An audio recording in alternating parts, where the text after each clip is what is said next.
Welcome to Weird Games and Weirder People, a podcast about role playing games and the weird, wonderful people behind them. Hello, wonderful weirdos. This is Diogo Nogueira. Welcome to Weird Games and Weirder People. And today's guest is the fantastic Alex Kobayashi, the creator of the Black Sword Hack, Extinction, Cursed, Hat in the Walls, and so many other great RPG releases. But before I get into that, I'd like to remind you to please subscribe to the show wherever you listen to your podcast, leave us a review, tell people what you think about the show, what is good, what is bad, and support us by sharing the show with your friends, with your gaming group, with people on the internet, on social media, whatever. And if you have any coins left, you have from your last adventure, check out the show notes for how you can pay us a coffee at ko-fi.com/WGNWP, or you can buy one of my games or use the link to go on Drive Thru RPG and get you something else and help us get some money to keep this thing going. And I also would like to ask you if you can vote for me for the Crit Awards. I have been nominated for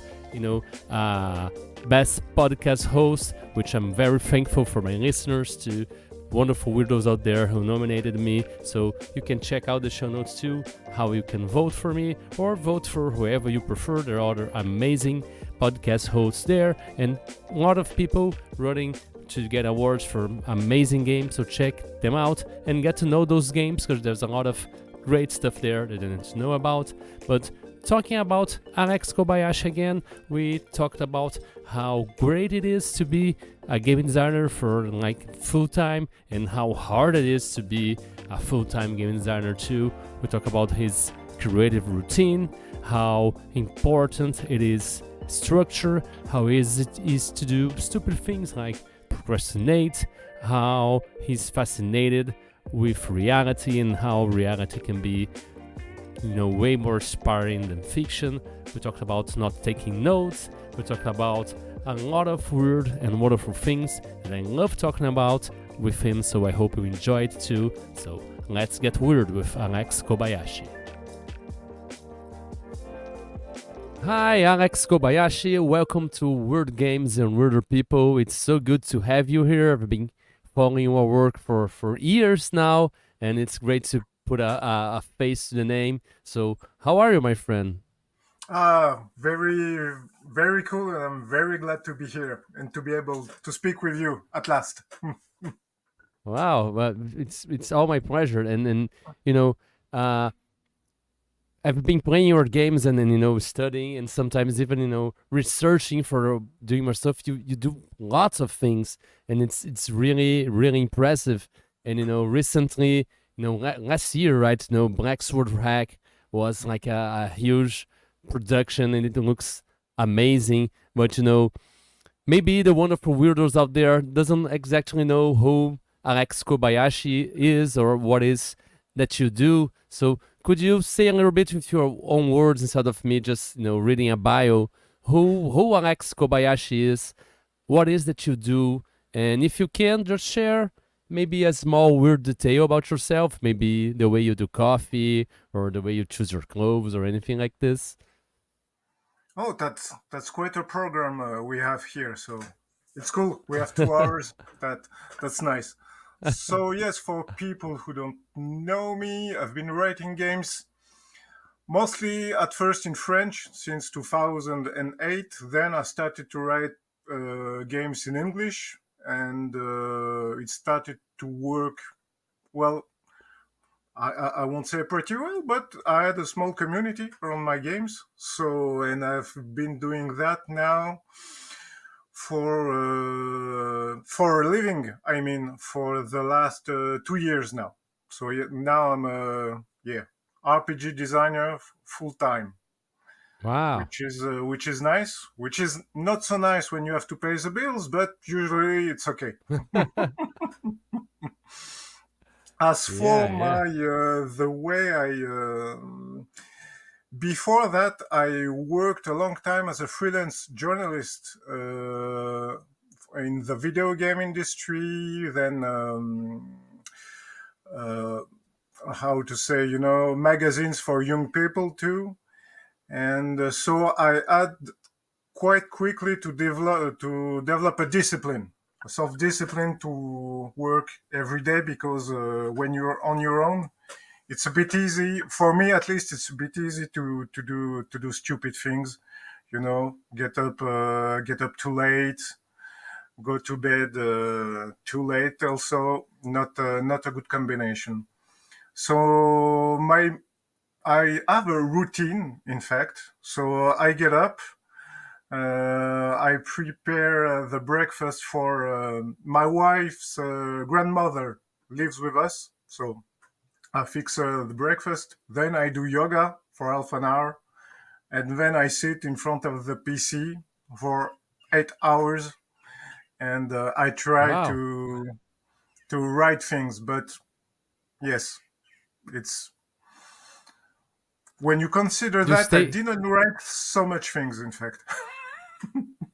Wow. Do you stay 8 hours in front of the PC like you do, or do you have practice to get out from time to time, No, or so like stretch sometimes the I get legs? out because no, I get out because, of course, 8 hours. I think it can drive anyone crazy. And Yeah.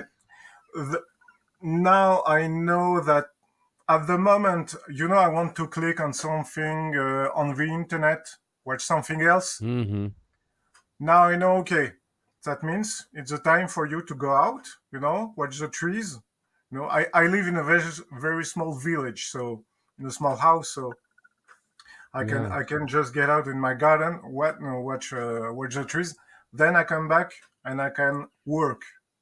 But if I Mm-hmm. start, oh, this video looks cool, it's Yeah. Yeah. 4 hours So later. so when you feel the drive to procrastinate or check something out on the internet, you just get up and you go do something. Yeah, Is that the yeah. strategy? Or Wow, even better, that's something good. even better, I go out and do nothing. I just Oh, watch the clouds. If I have, some yeah. duties to some chores to do at home, Like of course. chores, But yeah. yeah, those kind of things.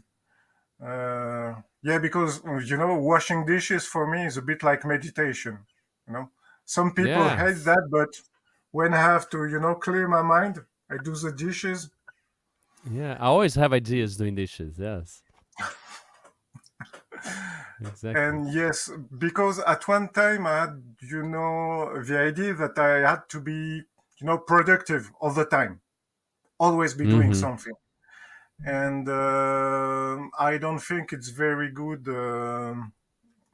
for the mind and for creativity. I don't think Yeah, it didn't work for me very very well. So yeah, just yeah. sometimes look at the clouds for 5 minutes, clear your mind, and then you Mm-hmm. can go back to work.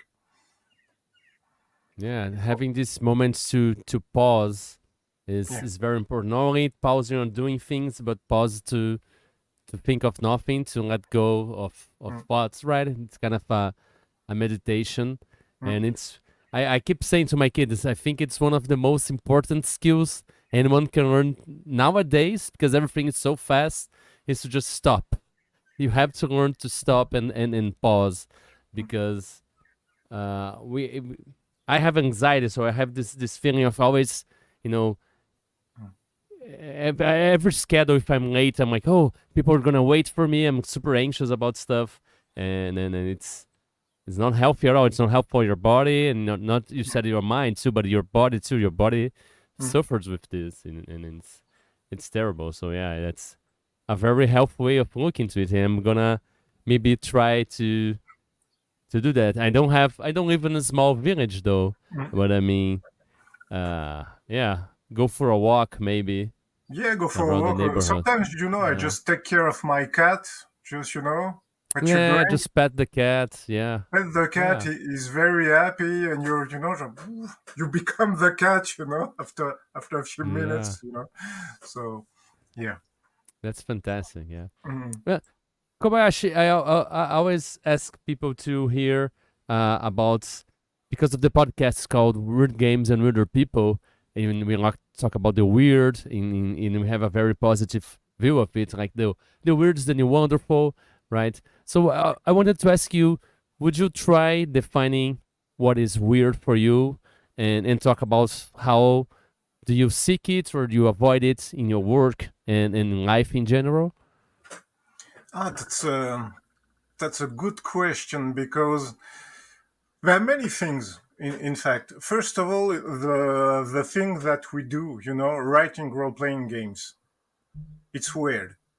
It's really a weird thing for me Yeah. because it just So I'm trying to write a novel, a history book, and the user manual for a dishwasher all into one, and I call it a role playing game. So no, it's already a bit funny, but the word for me just it's a contrast between something I'd say normal life, just to say, and something that kind of gets you from there. You see everything seems normal, and suddenly something grabs your attention because it shouldn't be here, or it isn't normal. And as you say, it can be positive sometimes too. So it's Yeah. not always something that I see as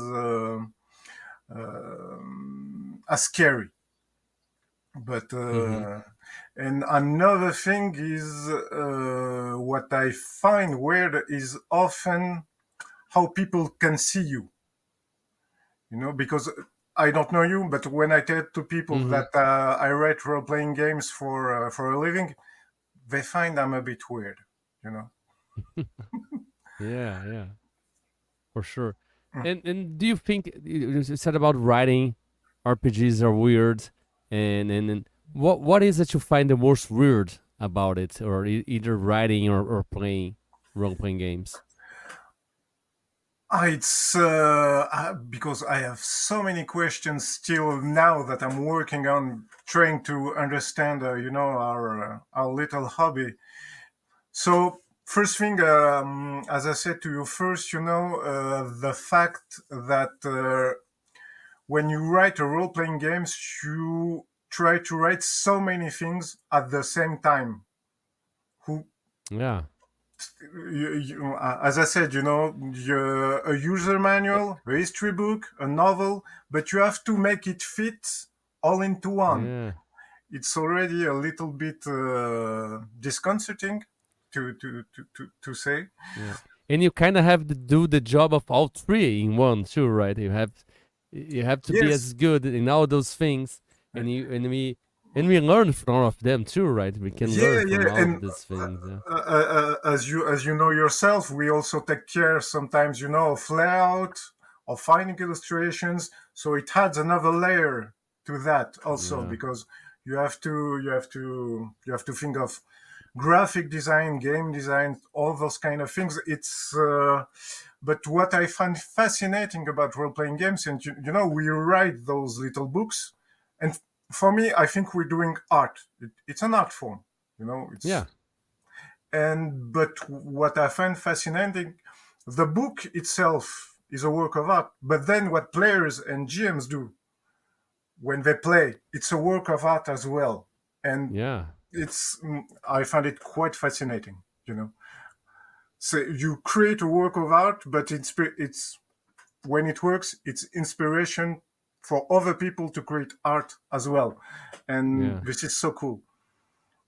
And it's kind of a collaboration with you without you being there, which Yeah, is amazing. Like we can especially like game designers, and we can see like in social media people from all around the world playing our games, and we kind of feel a little bit of us is there with them. Like a little bit of us is there in Korea, playing the game, or in Poland, or whatever else. I saw other people, playing one of my games, and it's kind of a cheap way uh, to travel in a bit. yeah. I had a talk about this with my wife because she's a big reader. She reads a lot of books, and when she was young, like me, we didn't have many friends, and we read a lot of books. And she said to me, "But it's having no friends at the time wasn't a problem because with books, I talked with so many people who lived at other times, who had different experiences, and every book was like talking to someone. I think, yeah, that's a nice way to see it, definitely. Yeah, yeah. I think it's something very uh, positive in our hobby to see things in this perspective. So, one thing I would like to ask you is about, you know, your creative process, the way you do things. You talked about your routine, you prepare for breakfast, but do you do anything, any kind of ritual to help you get into the mood or help you get there into the feeling or work you're doing? Anything you do before you sit down to write? It kind of depends on the game I work on. In fact, at one time I worked on a game that was about 17th century France and Italy. So I just put music, baroque music, all the time, just to write, and it worked. It put me in a mood to write the game. Sometimes I just need silence. Sometimes I just need to read another book. Sometimes I just need to walk for. Depending on the game, inspirations comes from many different things, and I still didn't. I don't have how to say a formula that works for every game, and creativity sometimes work in strange ways because most of the time, many of my games, I never planned to write them. Just I read Wow. about something talked to me about Yeah. some subjects, and then I see a movie or I read a book, and And then things connect. yeah, everything collides, and I have to write a game about that. Sorry, I Yeah. had another game I had to write, but this no, I don't have the time. Sorry, I have a new game now. So, well, so, so that's Do why you I ever try go to be back? organized because in my head, Yeah. it's a bit too crazy sometimes. Yeah. Do you ever try to go back to those games you left behind? Sometimes, at one time I was like those people who take a lot of notes. I Mm-hmm. always had a small, notebook. Whenever I had You an don't do idea, that I anymore? wrote it down, and You don't but do that anymore? no, no. And Oh. what was two things happened. First of all, sometimes I read those ideas. When I wrote those ideas, I was, oh, that's a great idea. I have to get back to it later. And 2 days, 2 weeks, 3 months later, I read the stuff and, oh, what a bad idea. It's awful. How could I write that? It's stupid. And Really? Wow.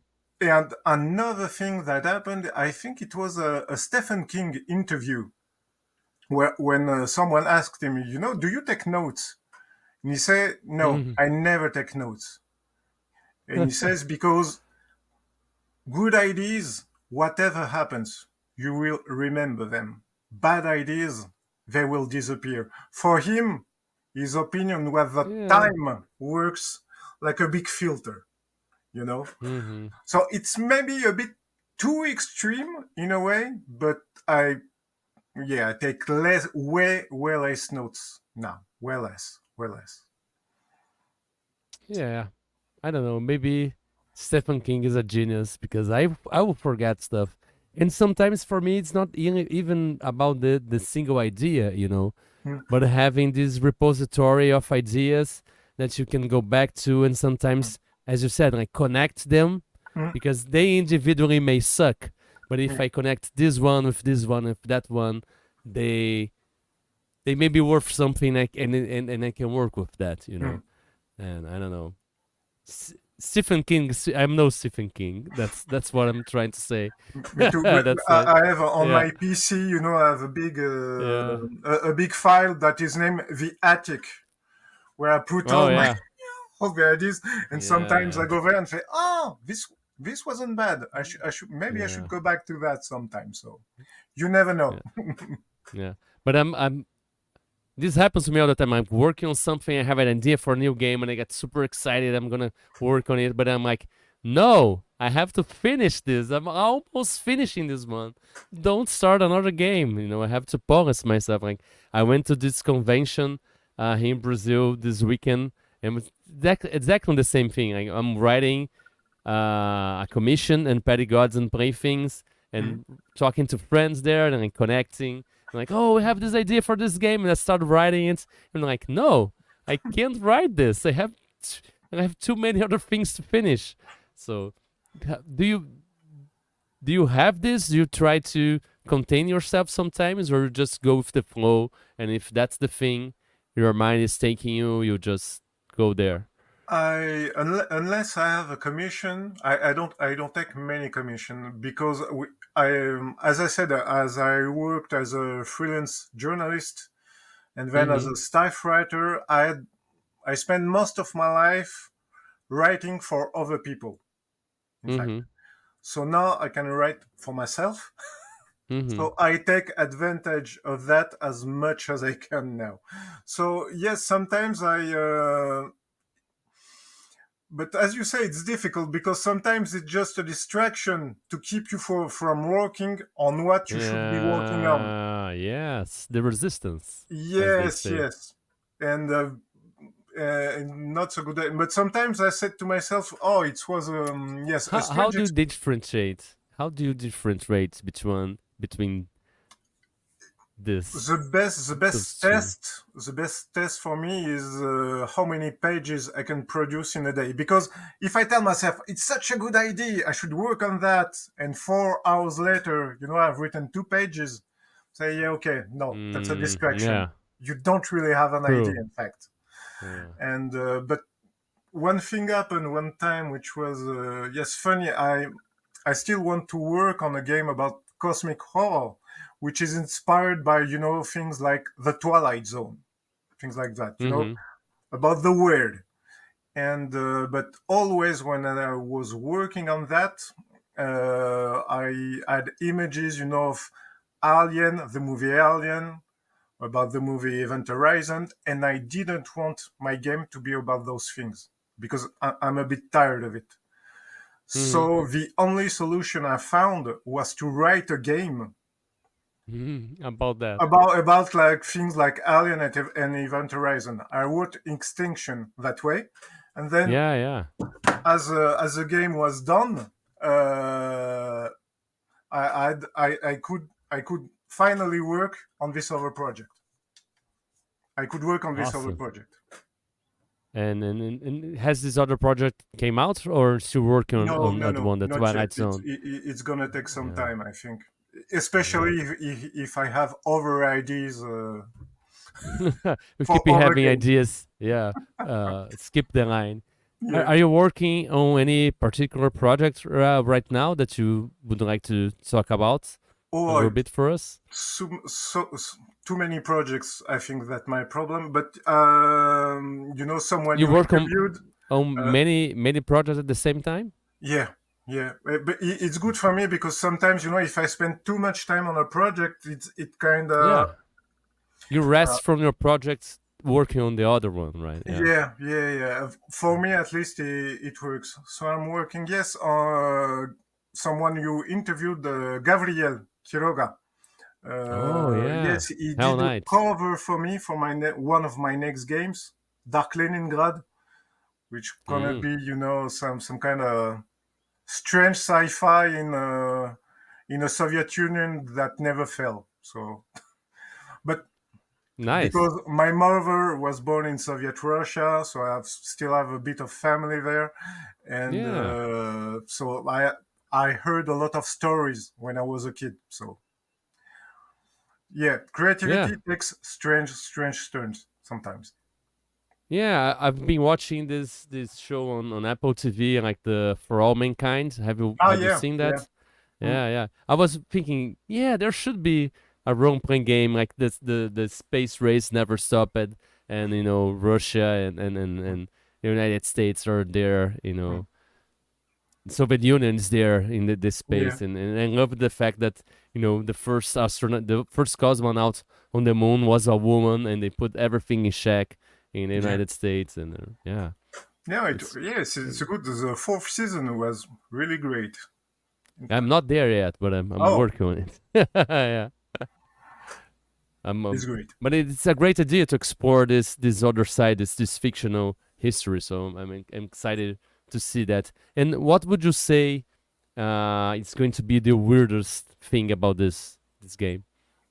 I think that it's gonna take place on a weird version of the Soviet Union, because Mm. I've been inspired a lot by about all the horror that was built around liminal spaces, the back rooms, things like that. So kind of Mm-hmm. strange dimension where you can go to move around Dark Leningrad. Of course, there will be a bit of cyberpunk, a bit of psi powers. Any Mm-hmm. one thing that is important about Soviet Union when you want to talk about Soviet Union, most of the time it's all gray and everyone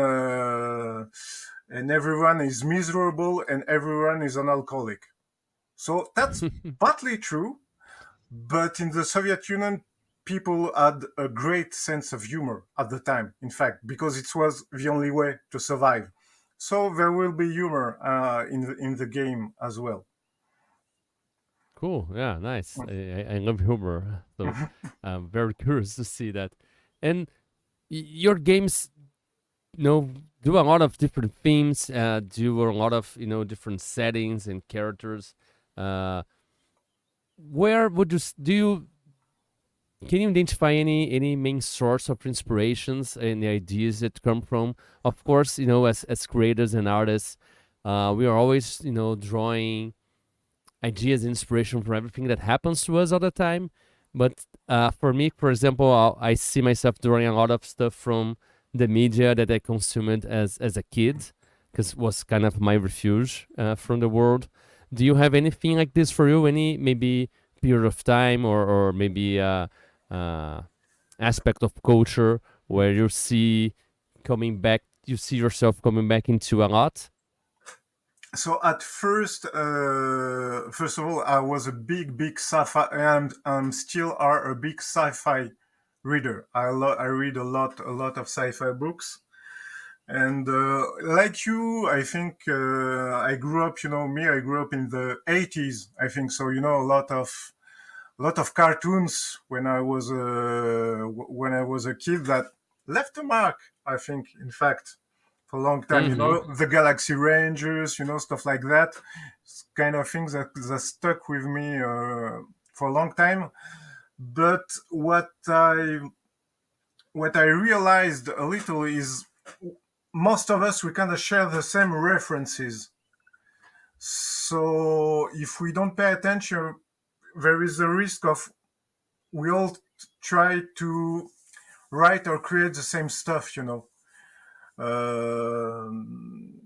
A Yeah. simple thing, you have video games like Dark Souls or Bloodborne, and then you have 10 role-playing games that say that yes, it's a Dark Souls or it's a Bloodborne game, it's a Dark Souls game. So I started to look for inspiration in history now. So I read a lot of history books because most of the time history is way weirder than fiction. In fact, Yeah. uh, I even get back, to college, university to take courses, and Wow. yeah, and it's fascinating and connecting this with other things. I don't know if it's the same to you, but the best ideas is when you connect things that are not supposed to be Oh connected. yeah. Or when you take something from one context to a completely different one and signifies it in some way. Yeah, that's my jam. I love doing and connecting things from completely different, universe in a way. Yeah. I don't know. I don't know who said. If you want to be if you copy one person, it's plagiarism. If you copy 10 people, Yeah. it's creativity. So basically, Yes. That's what was one of the Still Like an Artist book. It's all about this, like Still Like an Artist, like as humans, it's talked about that. Like there's nothing new under the sun. Everything that has needed to be said has already been said. But since no one was listening to, it's worth saying again. And it's this idea that we can liberate ourselves from this responsibility of being original all the time, and we can, because every time we'll see something with our own experiences too. And the thing you said about reality being stranger than fiction is that thing that's all fiction is inspired in reality, right? mm, So in a way, we're going straight to the source if we go to reality, and there's a lot of the world that we don't know. mm, Like we have this, this bias that the reality we experience here, we think that's what reality is and has always been, and it's not, right? mm, It's like the world is very different from, even your neighbor sometimes has experienced things very different from you. And, looking for in history or in biology, like looking for those animals that live deep in the ocean, like they're like mm. completely weirdest monsters you ever see, and you put that in a dungeon, it's scary. Yeah.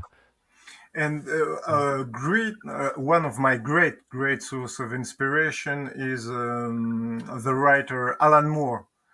Uh, and he did, Yeah. he wrote something about that. He said something about that that was, very interesting for me that I took to heart. It's like, whatever you're talking about, it can be superheroes, and it can be whatever you like.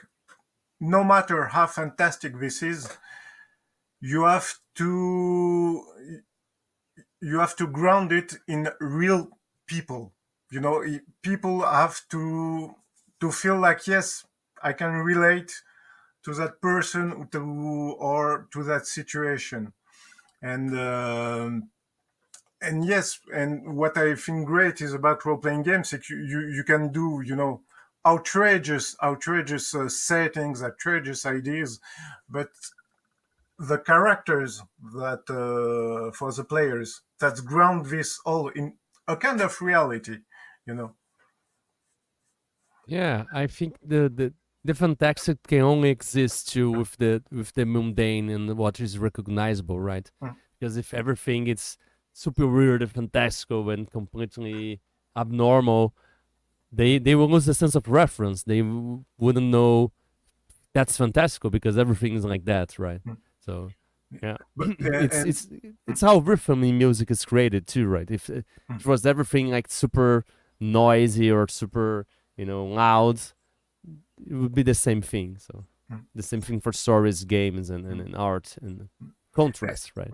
And other thing you were saying, about the kind of, what we know, what we don't know, the material world, and other things. What I like too about Alan Moore, he says, there's science. Science will tell you about the material world, but Mm-hmm. we also have the world of ideas, and it's in our heads, and it's not scientific. It can be scientific. It doesn't work that way, and we live in both of these worlds, and Yeah. and it's really a fascinating idea, because in role-playing games, basically what we do, it's a game about shared imagination. that, Mm-hmm. that's what we do when we play. It's a world of ideas. There's nothing scientific about role-playing games, at least not for me, but Yeah. mm, And Kobayashi, we talked about inspiration, you draw from, and you talked about history and reality. But I also like to ask you maybe other creators that inspired you to the way you do your work, the way you approach your craft, and not necessarily inspirations for other creators inspired specific titles, but I mean, in a way that how they approach their craft and how maybe you try to emulate them or maybe you try to learn something from them. And I'm even more interested and even more interesting in creators that are outside of role playing games. Of Mhm. course, I'm interested by other creators too, but like if you somehow learned something from other media that you try to apply to your craft in role playing games, that would be even even more interesting for me. But I mean, Yeah. anything you have. Um, there are a lot of people, in fact. Yeah. So I already talked about Alan Alan Moore, Moore, of yeah. course, but there is also Alejandro Jodorowsky, who did The Sacred Mountain. He did movies, he did comics too. Mm-hmm. He did a lot of books about tarot reading, and Is that the one who did the Dune? Uh yes, yes, yeah, the who other did Dune not movie that manage never to do. happened. Yeah, Yeah, and yeah, you saw this documentary. yeah. It's crazy. The guy, he's pulling everyone with him. Say yes, we're gonna make a movie. No, I want Mick Jagger in the movie. You come. What? The Yeah. guy was a machine. And but one of his movies is The Holy Mountain, and The Holy Mountain is one of his movies. How to some people they create some art, and you look at this and you say, ah, this is so good, I will never be able to do something like this. But someone like Wow. Jodorowsky, he says to you, this is cool, you should do that, be like me, be creative, do your stuff. And he's very very good at doing that. And yes, the documentary about Dune is excellent because so many movies were created after Dune Mm-hmm. aborted. The people who worked on Alien, they were with him. The people who work on Blade Runner, they were with him also. So it's quite a fascinating figure. Um, so yes, Yeah. Jodorowsky, Alan Moore, that's cool. A documentarist that I like a lot is a guy whose name is Adam Curtis. He works for the BBC, I think. Yeah, BBC. He does, 3, 4, 5 hours long documentaries about a lot of subjects, and he's very good at finding a good rhythm to tell a story and the way he use the images. Um, because one thing that interests me also in role-playing games is how do you spoke about music. How do you find a Mm-hmm. rhythm when you play? First, when you write, of course, that's kind of fixed. I mean, when you play, how, as a GM or even players, do you find a rhythm during your session? And it kind of nourished my reflections around that. I don't know if that makes much sense, but Yeah. Yeah. those, It's those it's kind of things. it's it's an But interesting way thing to think about, and rhythm is very important for games. Because you have to have the action, but you have to have the exploration too, and the scenes with social encounters where people talk about. But the way you do that can affect the motivation of the game. If it's combat all the time and or action, it can become repetitive. If they get stalled in exploration, it can get boring. You know, and if they the social part is probably one of the most fun parts because sometimes you can leave the players even interacting with themselves, but then sometimes the play will get lost because they will start talking about the game and all of a sudden they're talking about a game outside the game or something like that. yeah, So and rhythm and is definitely and something to usually think and about. usually so many players don't have exactly the same expectations, so you have to take that Mm-hmm. into account as well. It's so Yeah. so yes, yeah, it's pretty cool. But yeah, Alan Moore, I think, is the greatest inspiration for me as the writer, as Mm-hmm. and Jodorowsky. These are really the two big ones for me. Awesome. Awesome. Mm. And Alex, if you were able to identify any kind of maybe strength or advantage or sometimes a skill you possess and you think it helps you in your craft in your work, can you identify anything like this for you? Um, I'm good with people usually, Mm-hmm. and I love talking to people, and I love when people, talk to me about their experiences. I love sharing with people because it really it nourishes a lot of what I'm writing and why I'm writing and what I want to write about. And that's, yeah, if I had, one strength that helps me a lot, I think it would be this. And the fact that Mm. I can stare at a computer screen, for Yeah, 6 hours, 8 hours. that Yeah, helps a yeah. lot too, of course. That's your determination or your discipline, I would say, right? Yeah, And yeah, yeah, having, yeah. Mm, mm, yeah. mm. And have you always been this way, or did anything help you develop these skills? No, it Especially can. the discipline one, because I think with good of people, I'm lost on that. But I mean, discipline I can learn. Yeah, because no, I was never quite disciplined. It kind of came, it's one of those strange things in life. I always had trouble, to have a strong discipline. But two things happen.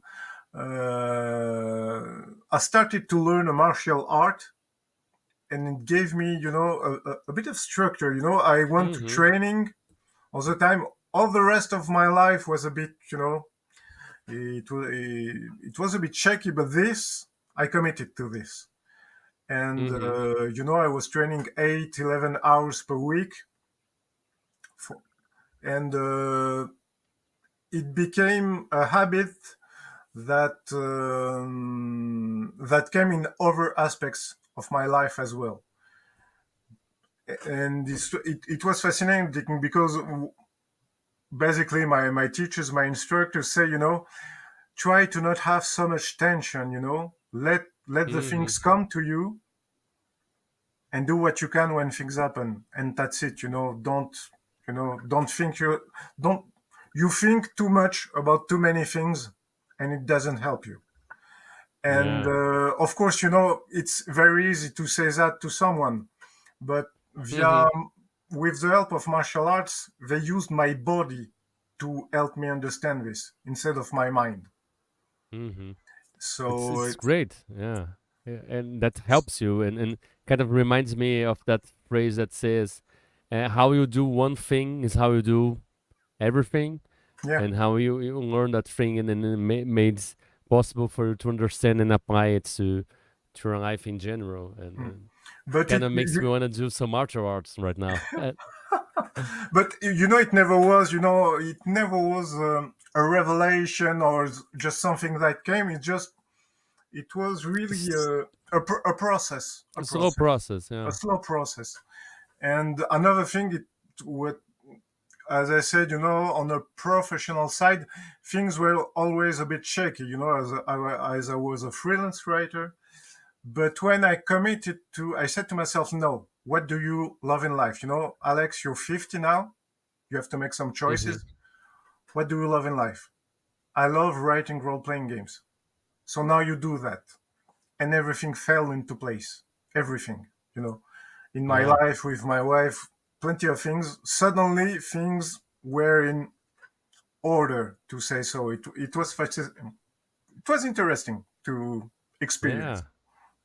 yeah. I'm glad it worked out for you, and we are able to enjoy the fruits of that. And talking now about you talk about some strength you have and skills, and how about the other side? Do you have anything that you wish you were better at, and you wish you could get better with, uh, to your craft, to Oh yeah, your work? so many things. But yeah, yeah, yeah, plenty of things. On a very basic, material side, I have to get better at layout. I'm trying to draw, but I have to get way better. but also I'm still a bit lazy. I'm still a bit lazy. Sometimes, oh yes, I can do that tomorrow. As you said, sometimes I procrastinate. I'm, I say, oh, it's good. I go into my Yeah. garden for 5 minutes, but in fact it's 1 hour. I said, yeah, no, it's not time What's to your be lying under favorite the sun. what's your favorite modes of procrastinating? Oh, usually it's I'm gonna watch one video, but it's gonna be about game design. Or what happened? Of course, when you started, doing these interviews, said, oh, maybe I should listen to, one of them. So I listened to one and two and three and five and 10. Wow, I'm glad. Yeah, yeah, no, but I've listened. I think almost to all of them. I just started your Jason Magnuson interview, Wow, which yeah. It came out today. Yeah. yes, yes. I've And I said to yeah. myself, no, but it's for the job, but of course, Yeah. I end up elsewhere. So I have to. I'm not Yeah, yeah. that disciplined. Yeah. It's hard to because these programs are made to distract us, right? Because one thing finished and they try to start the next one Yeah, without you asking for anything. yeah. It's so fast. Like I'm with my kids trying to get him to do something else, and I get distracted for 1 minute, and I'm there with him watching something and clicking for something else. I'm like, no, we have to stop. You know, it's it's insane Yeah, how those things do it's with our it's minds, devo- and they're kids, yeah. and Ah, so but yeah, vulnerable. It's yeah, but scary. it's developed to be addictive. It's yeah, and for kids, Yeah, yeah, it's terrible. It's terrible. Yeah. yeah. Mhm. Kobayashi, I always ask people here, always no, but sometimes ask people here if maybe they can identify some kind of, voice in the work or maybe a word mark that you leave in the things that you do. Do you have anything like this that would say marks your games as yours? What come to mind?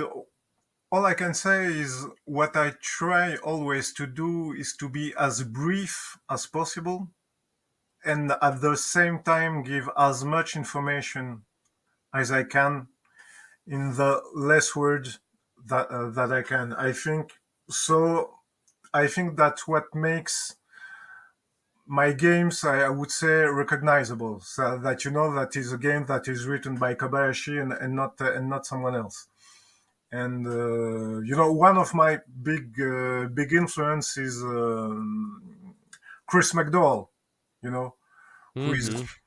who's just every game he does. It's just a masterclass on brevity Oh and yeah, concision. Is very good at this, and amazing. Yeah.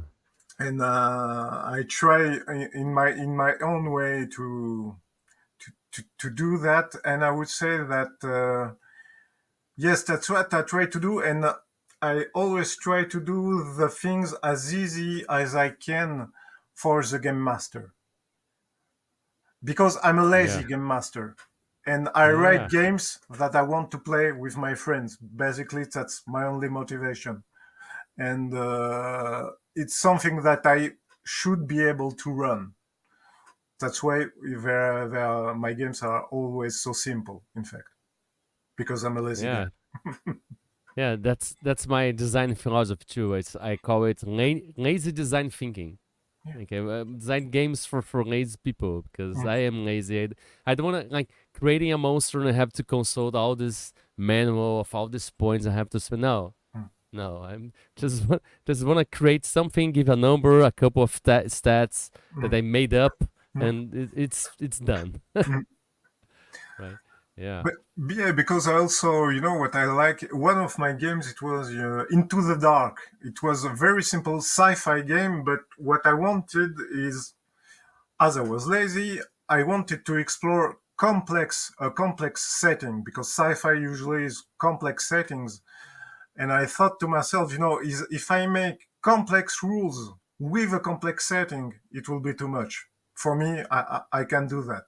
And what I love to explore in role playing games now that I'm getting a bit older and I've read more stuff is complex settings, complex relationships, but not complex rules. For a long time, Hmm. people thought that complexity in role playing games was only in the rules, but now complexity can be in way more other things there. Yeah, the structure of play, or even the adventure, or the Mm, setting, mm. and uh, Kobayashi, what about weird games you may have played? Have you ever? Are you interested in playing? Do you seek these weird experiences, different games? And if you do, what would be a weird game you played recently that maybe made you think about game design and games in a different way? Oh yes, yes. I try to play as much different role playing games as I can because it's just good for your mind to try different things. And recently it was what Stoneburner, which uses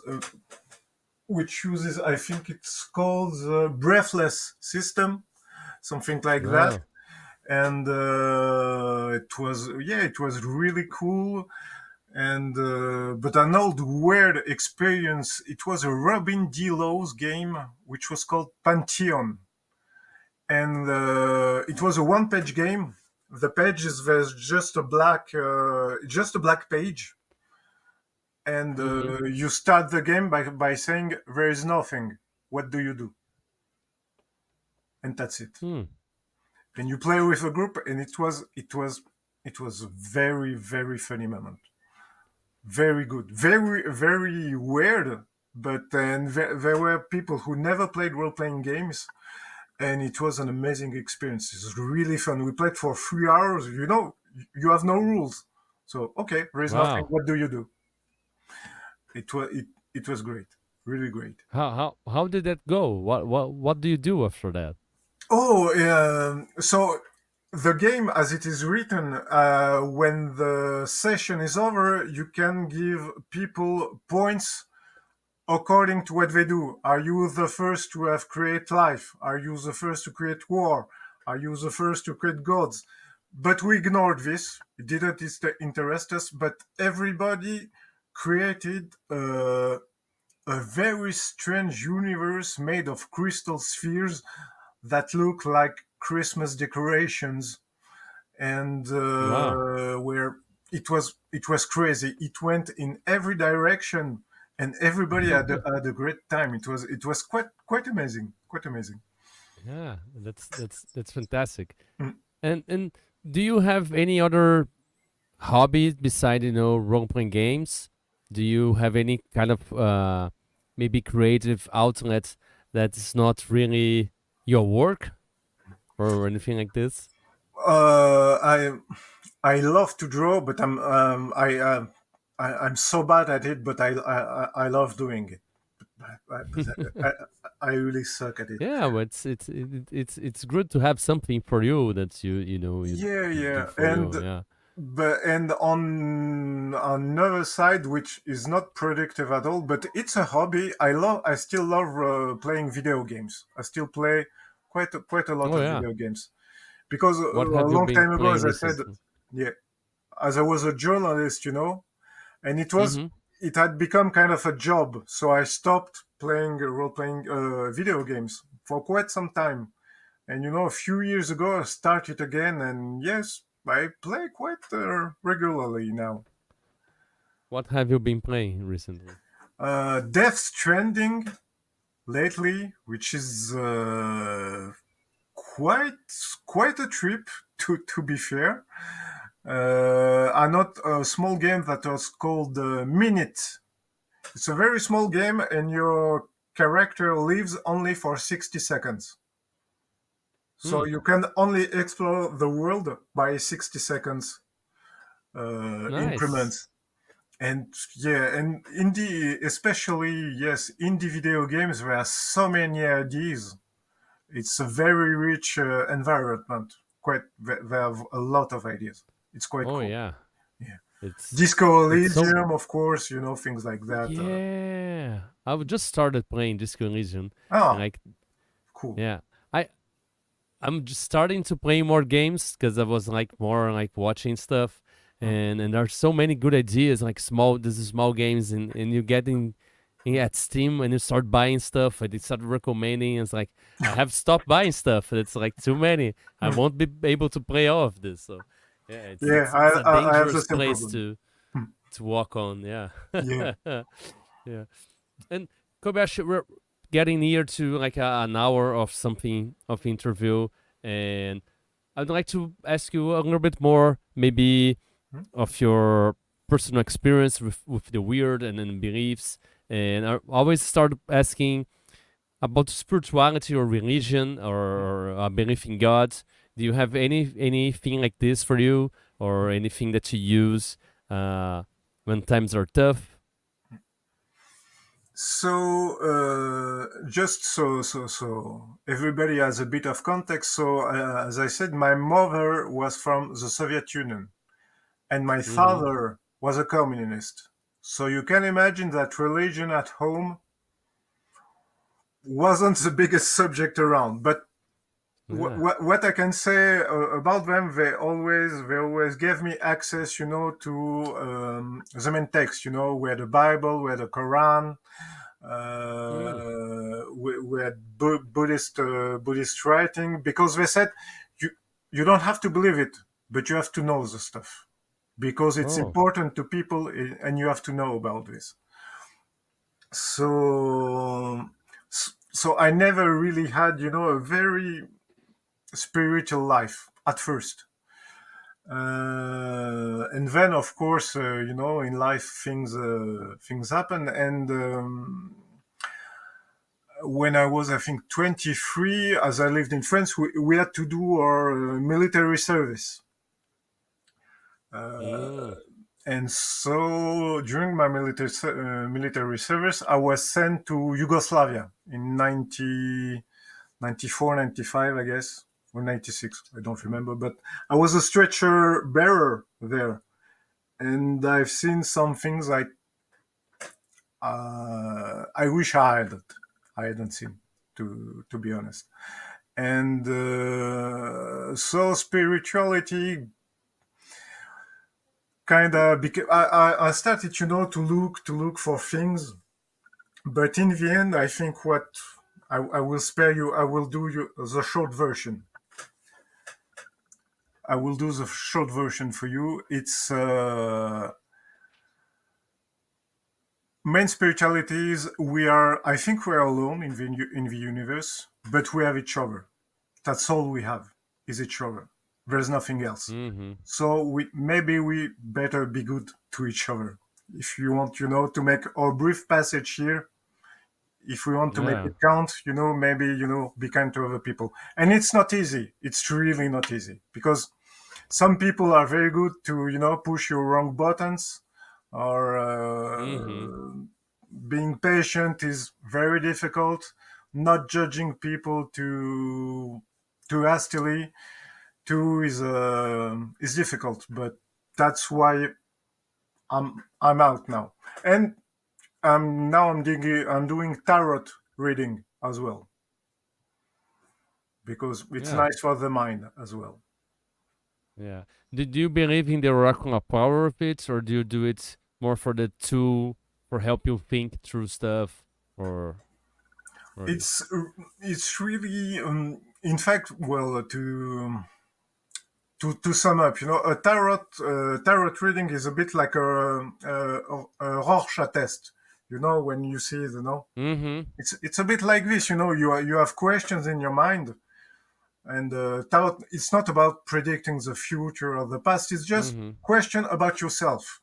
Question Mm-hmm. about Yeah, yourself. it's a tool for thinking and Yeah, working and things it's right. Yeah. it's a tool where, if I have sometimes a question about, well, where am I now, and it helps me, focus my attention, and you're not trying to think rationally because it's not possible. it leads you to interesting places sometimes that I think I couldn't reach if I was just, trying to be very rational about my life. Because life is not rational, especially for us, I think. Yeah, yeah. We have this willing to think ourselves as very rational beings, but Mm. that's totally not true at all. And we have it's very hard to control our emotions, indeed, Yeah. to do what we think it's right or what we should be doing. And then how did you arrive in that safe way of going to this kind of spirits of like all we have is ourselves? You said your parents didn't have anything like this, but encouraged you to seek your own things. And was it that because they did they stood that things too, or did they just realize the importance of it, and like for you to have an option?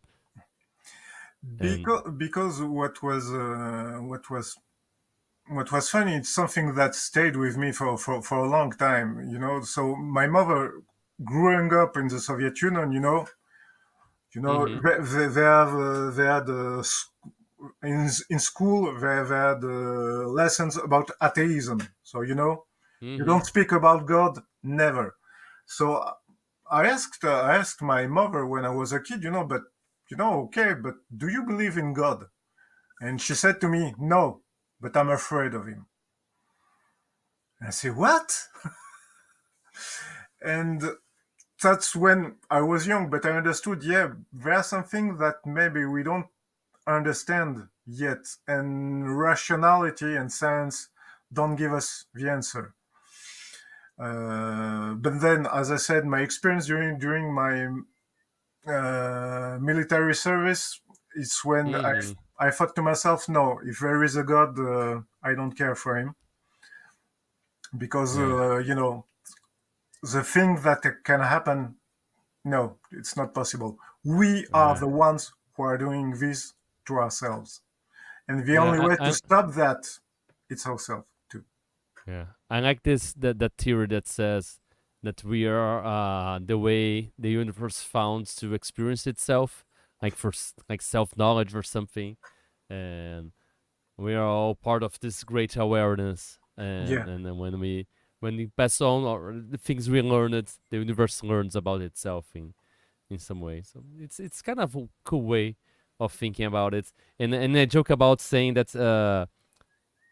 That phrase that says if I were them I would be them, and then think about our world as like a multiverse of myself, like every person is me born in a different universe in different yeah, circumstances, and this way it helps with that thing that you said about empathy, that we all have each other, and until we realize that it's very difficult, right? And yeah, yeah. yeah, yeah. I think it was one of my in martial arts. One of my teachers. I think the hardest lesson he ever gave to me. He just said to me, "Don't judge people. Try to not judge Yeah. people.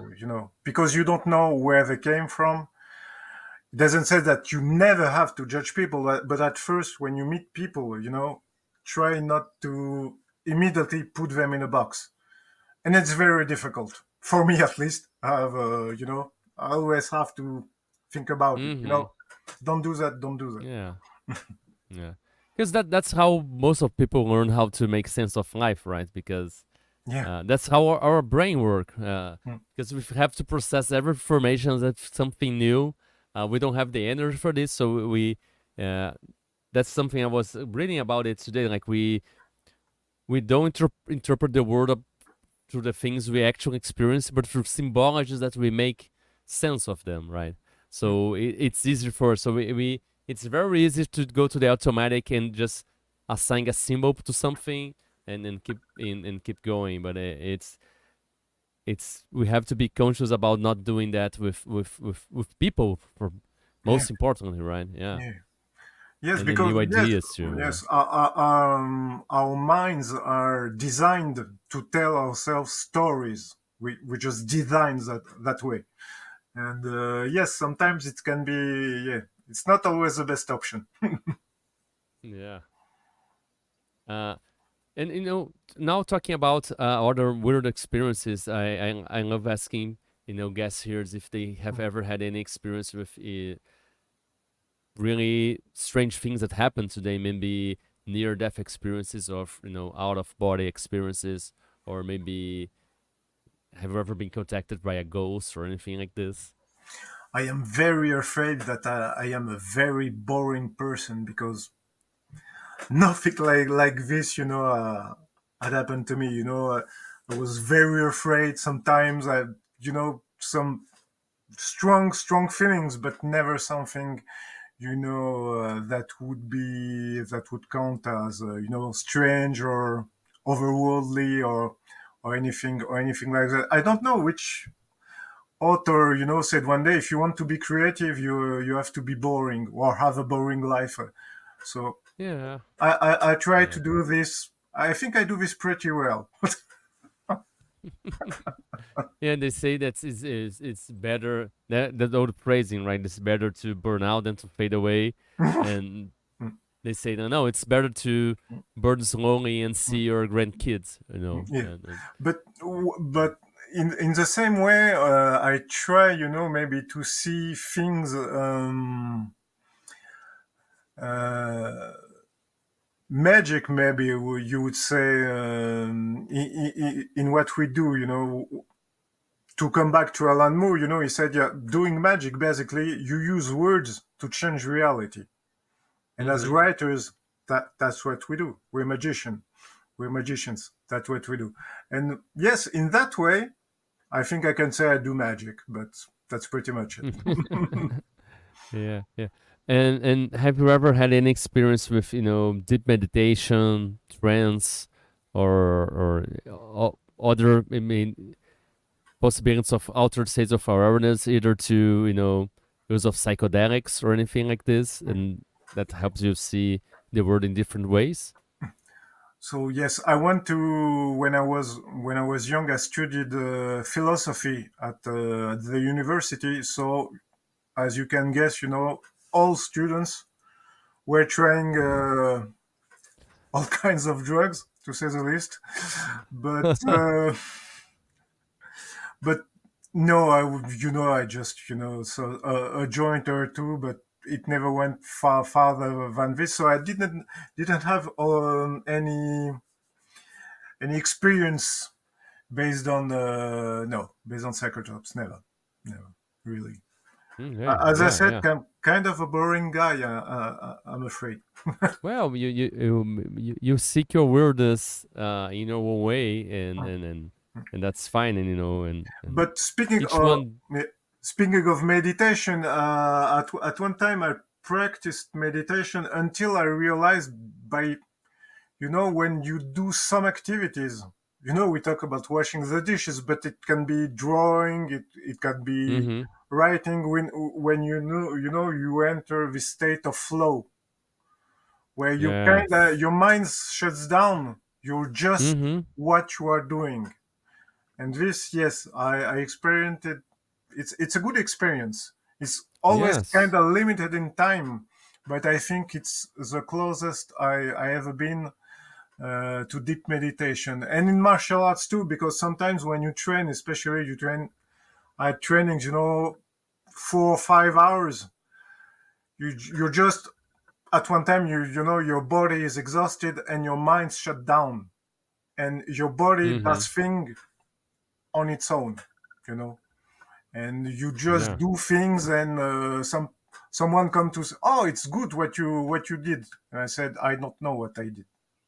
No, I'm Yeah. sorry, I don't know it You anymore. you become one with the thing, right? Yeah, and it's a pleasant experience when it happens, quite frankly. Yeah. Yeah. Do you have anything that maybe helps you get into that state, or does that state happens with any regularity when you're working in your craft?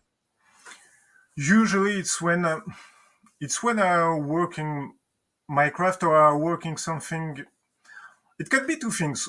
it's either I do something that I like Mm-hmm. creatively, or I do something very stupid, like doing the dishes, that bores me to death, that bores me so much that, Yeah. yes, my mind goes, no, okay, it's boring, I'm out of here. You do the thing, I'll come back later. That's it's good. Yeah. I Yeah. prefer the first option, to be honest. Yeah, yeah, yeah, yeah. The other one is it's kind of weird, but sometimes it comes back with some good ideas too. So Yeah, yeah, yeah, yeah. it's not that bad. But the one that is more intentional, right? It's better because it's kind of you have some control over it, and you can I don't know. Yeah. But it's true that Uh, sometimes, I can spend, 4 hours in front of my computer, not one idea comes, I'm writing first, but nothing come. I go yeah. outside, 5 minutes, yep, an idea comes immediately. When you go, Because your you mind had to be elsewhere, in fact. yeah, yeah, you're staring at the clouds or yeah. Yeah. Yeah. And do you do you have dreams? Do you remember your dreams and do they have any influence in your art? Usually no. It's at one moment I even found it a bit odd, because I would say 99% of the time, if I dream, I don't remember them at all. Mm-hmm. And Yeah. the few times when it happens, they're quite easily understandable, because they relate to something that happened to me, a conversation I had. There's never something mysterious about them, you know. So Mm-hmm. I don't know if you know. It's a nice story. It was about Alfred Hitchcock, the director. He was he had trouble finding a new idea for a movie, and a friend of Mm-hmm. him gave him, you know, keep take note, take note of your dream. The next time you go to sleep, not your dream, Yeah. you'll find your next movie. So Hitchcock says, yeah, okay. He does it. He has a dream. He writes it down. He goes back to sleep. In the morning, he reads what he wrote, and he wrote only 3 words: "Man loves woman." That's it. Hmm. And so Yeah. he called his buddy. He said, no, dreams won't help me. Thank you.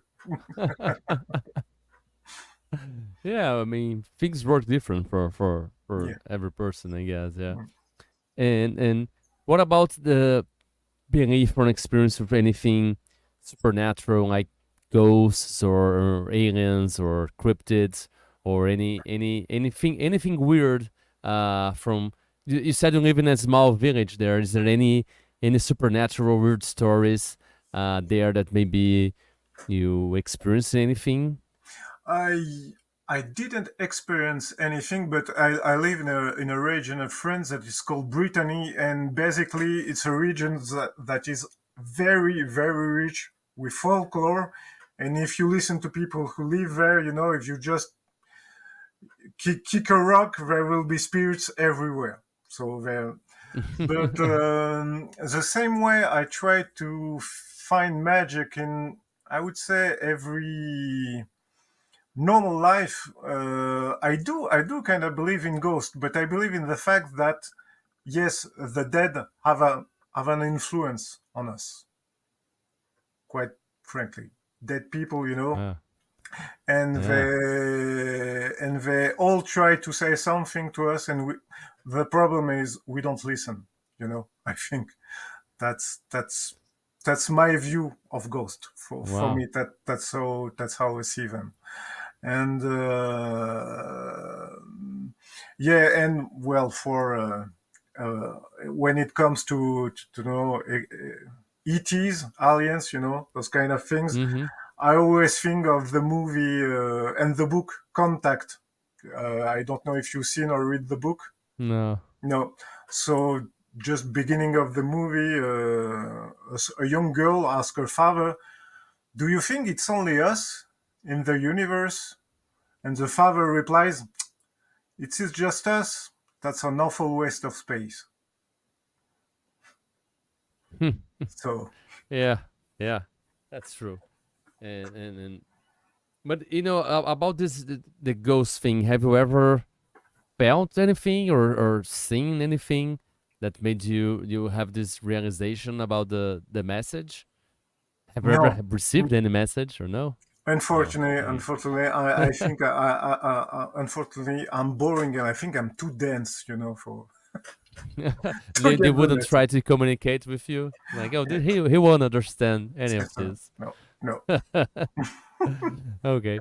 And now I'm gonna ask you some like quick questions, which are more to do with stuff that you like or personality and just creativity. It's like fun, whimsical questions. So, uh, if you could live in any fictional world, whether it's from role playing games or comics or movies or literature, and it can be a world or universe, anything like this, where would you choose to live, and who would you be in that universe? Oh, good question. I would love to live in the Star Trek universe. Yeah. What? Yeah, Who would you be? What would you do there? I would write role-playing games for them because I enjoy role-playing Yeah. games. But Yeah. Yeah. in the Yeah. universe of That's Star great. Trek, it looks so much more fun to do Yeah. that. I think. Yeah. And they can play on holodeck and then do everything there. Yeah, Yeah, that's great.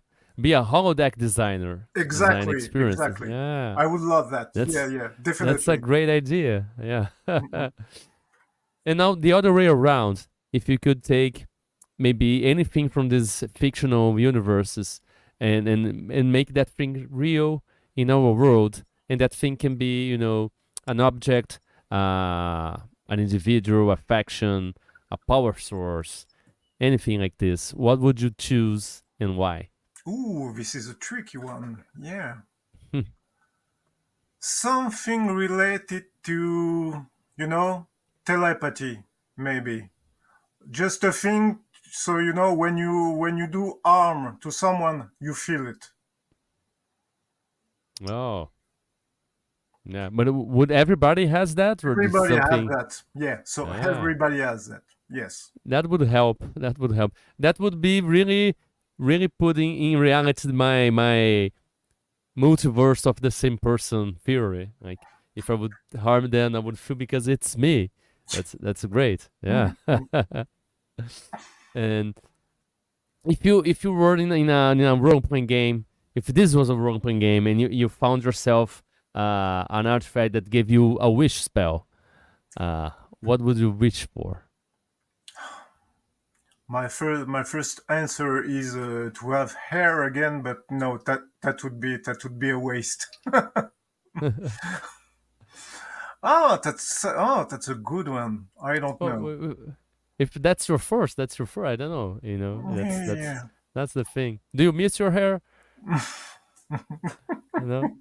Not really. I've lost it when I was 25, so Okay. Yeah. it never was a good sacrifice for me. Yeah. Well, I want to answer something stupid like I don't know, peace in the world, but it can always come back to bite you in the ass. So because wishes, Yeah. it's That always dangerous. So that's the fun thing about the wish. It's like the yeah, the yeah, the, the yeah, backlash. The like, yeah. oh, you Just didn't phrase it right. yeah, uh, yeah. Yeah. No, really, no, no, no good idea come to mind. Sorry. Okay. Yeah. Yeah. And if you could have any superpower, what superpower would you choose to have, and what would be the first thing you would do with that? Ooh. Hmm. Of course, I would have think of flying, but no, because it's simple. But yeah, but fly, but very far and very fast. I would like to explore, the universe. So, so Yeah. hyperflight. I would point all my character points in hyperflight. Nice, nice, nice. And then where would you like to go first to see something in the universe? Do you have anything you like about the universe that you like to check Uh, it out? I would go to the moon and destroy the plaque where there is the name of Nixon. Because if humanity Yes. disappears, it will be the only thing that remains of us. Yeah. And That's that true. sucks. That's true. That's true. That's so true. and the last question is: do you remember the last time you felt really happy and just grateful for being here and being alive? And if you do, can you share with us when was that and what is that you were doing? Uh,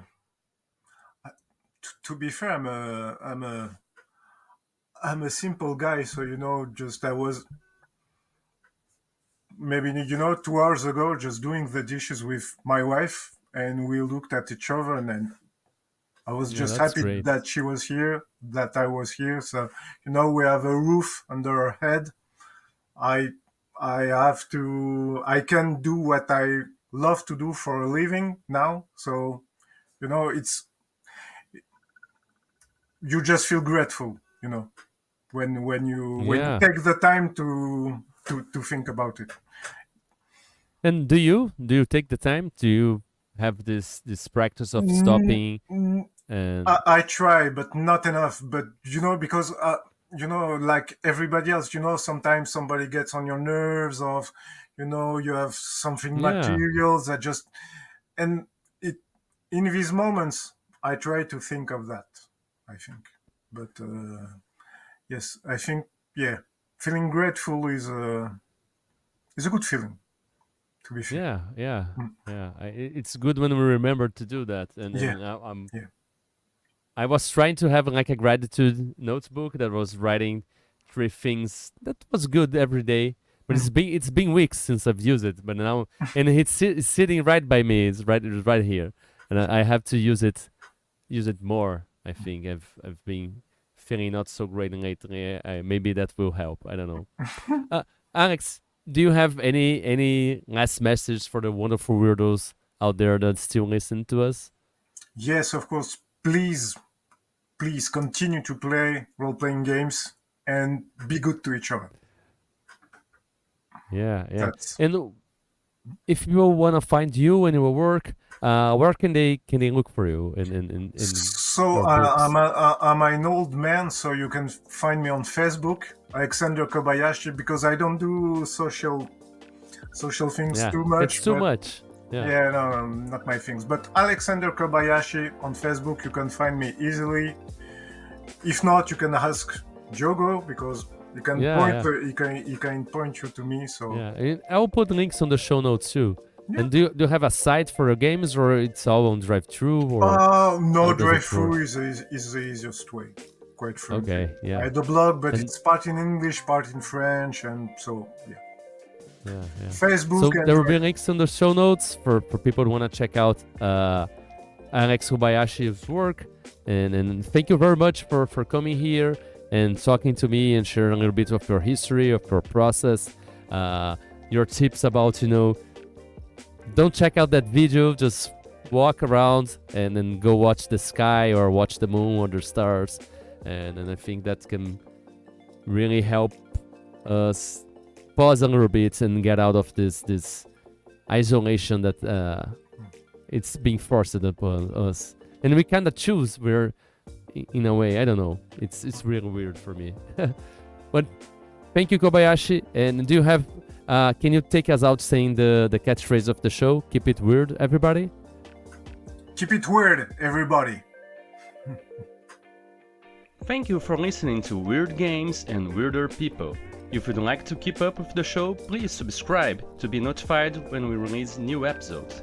If you'd like to support us, please leave a review or head on to code-fi.com/WGNWP. See you next time, and remember, weird is the new wonderful.